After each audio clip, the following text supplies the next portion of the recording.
It's the Happy Families podcast. It's the podcast for the time-poor parent who just wants answers now. You get to a point where often you actually stop seeing your child as a child and you just see them as a combination of problems. Yeah.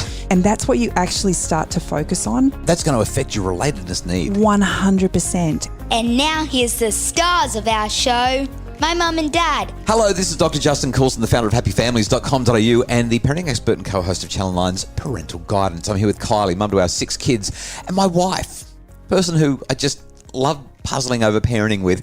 Kylie, every now and then, well, most Tuesdays we encounter a listener dilemma, and today we have got a doozy. I'm actually not sure where to go with this one at this point, but I'm sure we'll figure it out as we go. This person, by the name of Alison, has just said, help. Our tween daughter, 11, almost 12, is pushing boundaries at the moment.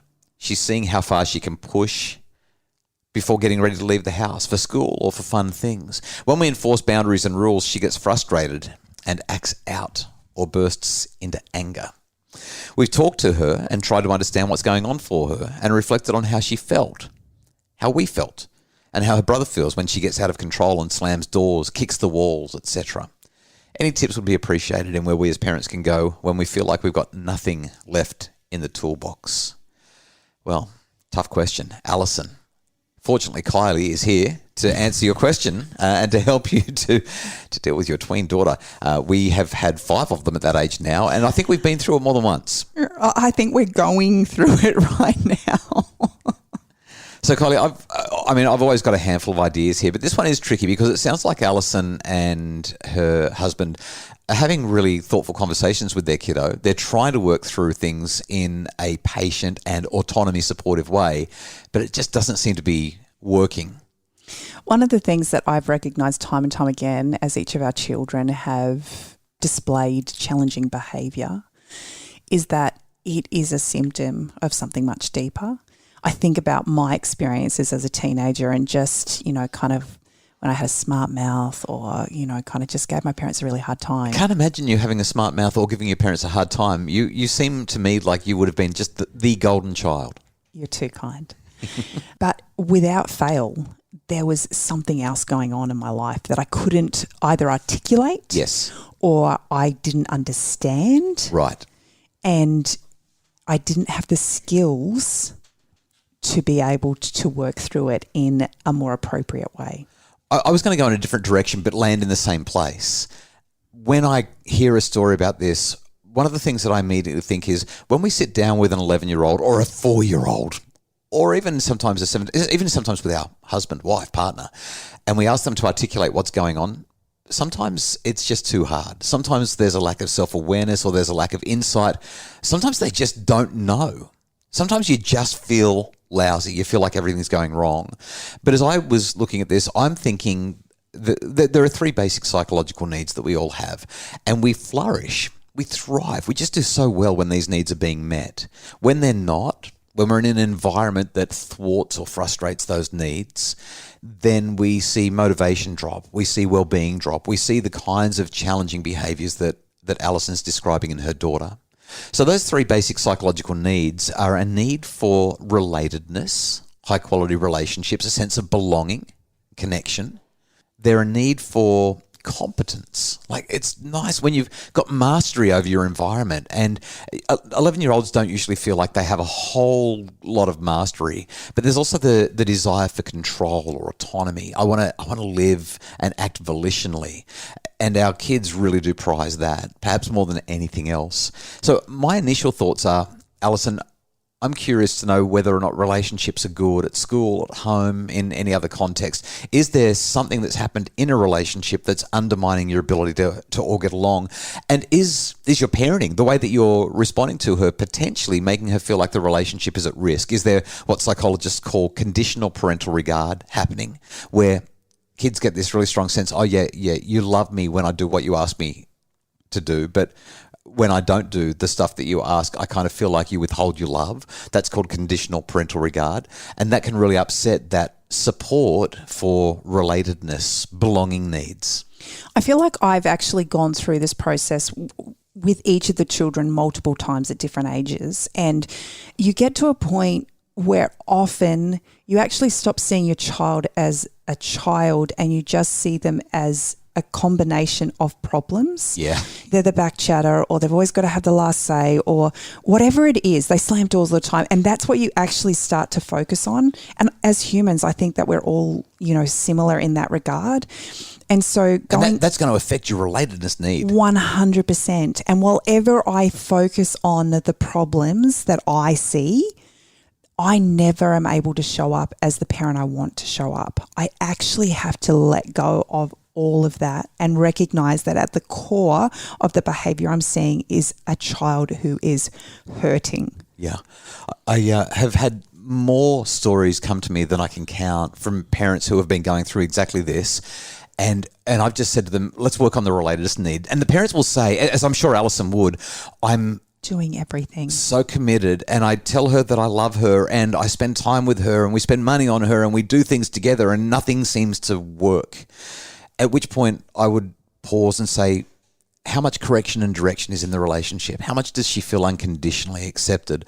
When parents change their view of the child, change their labels on the child, when they start to focus on the child's strengths and when they start to really build the relationship from a point of view that they essentially say to their child, even when you're mad, I love you. Even when you're kicking the wall or slamming the door, I still love you. Even when you yell at your brother and you say unkind things to me or your dad, I still love you. I always will. I'll love you no matter what. When we have that kind of a conversation with our child, not usually in the middle of the slamming of the door, by the way, because that doesn't work so well, but when they've calmed down half an hour later, when they start to experience unconditional parental regard, that unconditionality, it doesn't mean that we're accepting what they're doing. We're still going to have to work that out, but we're saying, you are so valuable to me. You are so worthy in my eyes. There's nothing that you can do that will change the way I feel about you. When they feel like that, and they really believe it in their bones, they start to change. And I've noticed that, especially there's 1 week in a month in our house where everything goes haywire for a little while. What week would that be, Kylie? A house of how many females? 5. Right. 5 menstruating females in a week, and it can actually get really full on. And during that week, you know what I do? I don't know if you've noticed what I do. You disappear? Oh, I can't believe you put me under the... No, I do not. I hug. You do. A lot. You do. Everyone. All the time. Yep. No matter what happens, there's an unconditional, unquestionable love that just because you're in a bad mood doesn't mean that I don't like you. And I think you've been a wonderful role model of doing that, because I feel like it's something that I have started to take on board as well.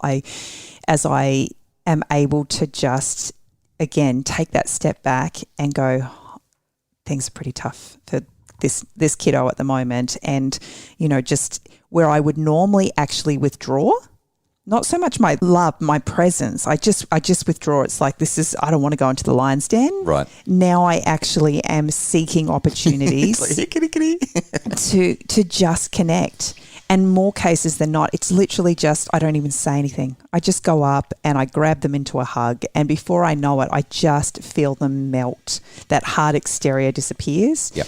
And things just keep, kind of going. And sometimes they want to talk to me about things and other times they don't. Sometimes they understand what's going on and they're able to articulate it once I kind of calm them down. Other times they have no idea.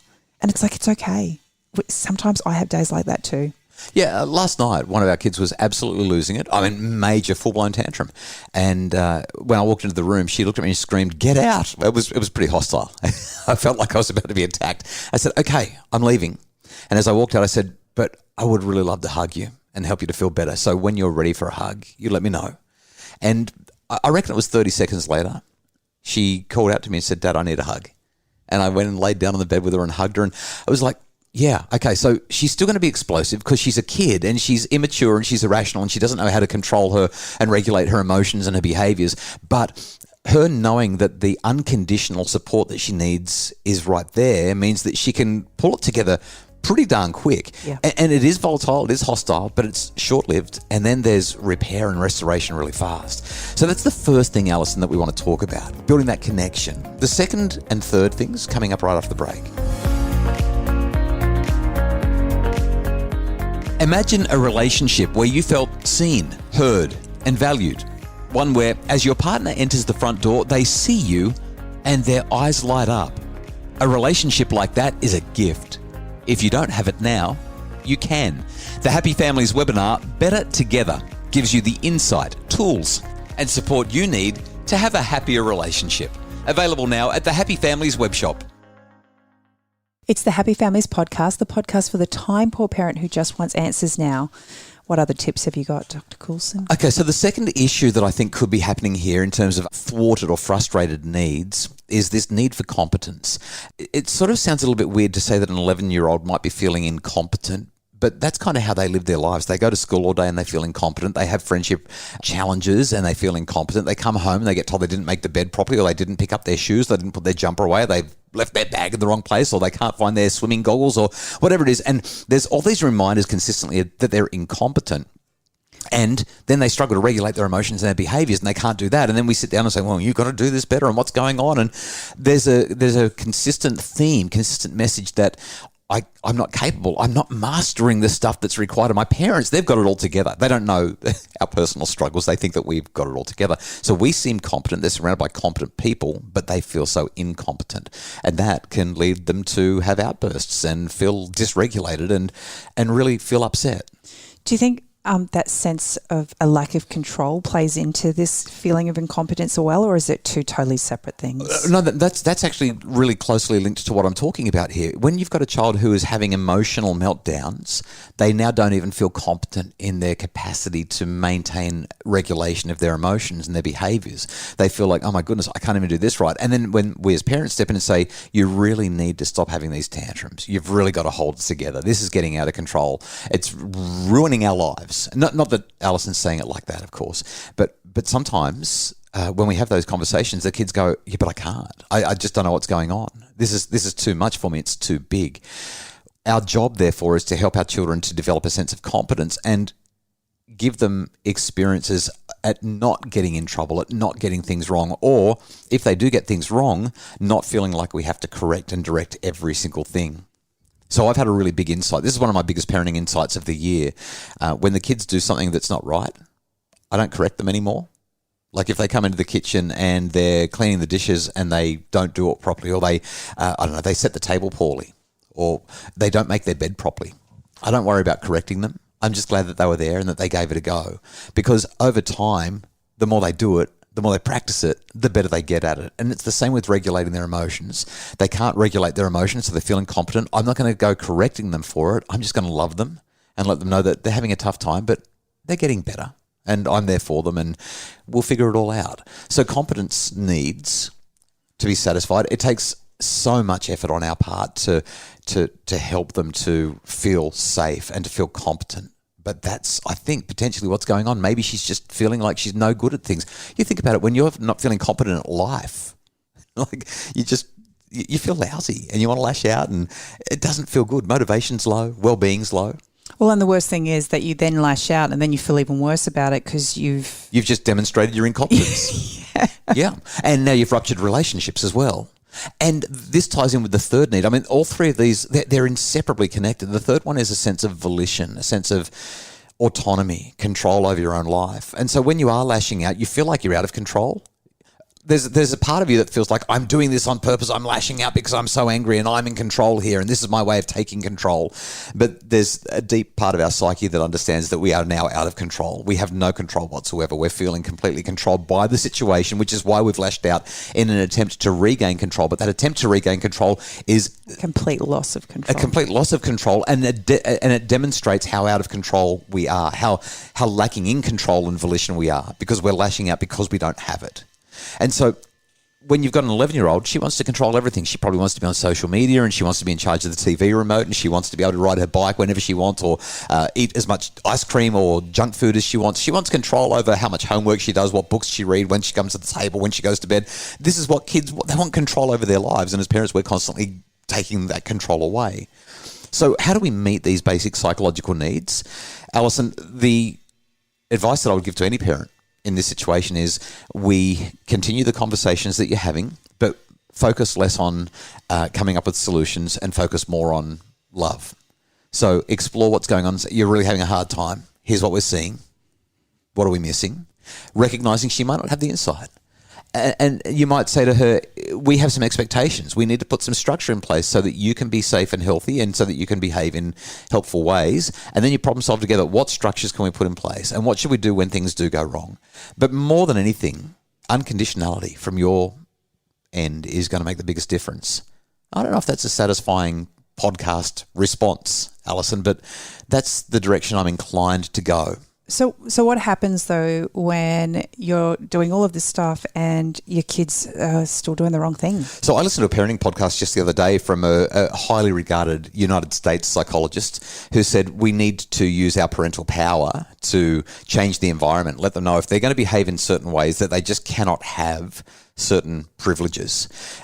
To me, that reinforces our children's incompetence. It ruptures the relationship and it takes control and autonomy away from them. That means it undermines their basic psychological needs. It creates shame in our child, which increases their anxiety, their feelings of unworthiness, their worries, which often leads to them acting in even more antisocial ways and can reinforce and repeat the cycle. Every now and again, we do need to step in with some level of control. As parents, we can't let the kids run roughshod over the family, but the way we do it is critically important. And it really requires us to sit down and essentially go through that process where we explore their world, we explain our expectations, and we come up with solutions together.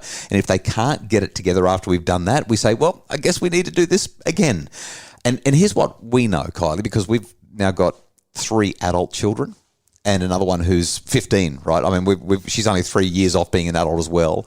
What we know is that this process is hard, it's laborious, it's time-consuming, but it works. It really does. I think about literally in the last few weeks having had a couple of key conversations with a few of our children and the impact that it's made on our entire family as a result. Was I ready to have the conversation? No. Did I have the time to have the conversation? Definitely not. No. Was I exhausted and just wanted to go to bed? Yes. Yeah. But those conversations matter. And what I've seen as a result is 2 kids who were just really struggling, and they're still struggling to get it right, but they're trying, and I can see it in both of them. And I guess there's one other thing that I'd say in wrapping up this whole conversation. It might sound glib, but it's not meant to. It's actually a considered response. And that is that sometimes you just need to ignore it. Like sometimes there's stuff that's going on. The kids are challenging. They're dealing with their own stuff. And all you do is say, yeah, you're having a rough day. We'll talk about it later. Kick it down the road. Deal with it on Saturday when you're having breakfast or having a milkshake or something like that. Just let it go.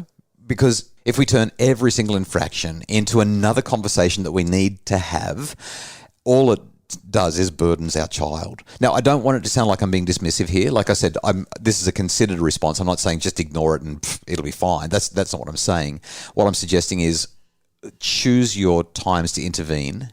Be really intentional about it. And if you can, sometimes it's easier just to let it go. And then maybe pick it up again tomorrow and say, hey, what happened last night was a bit of a challenge.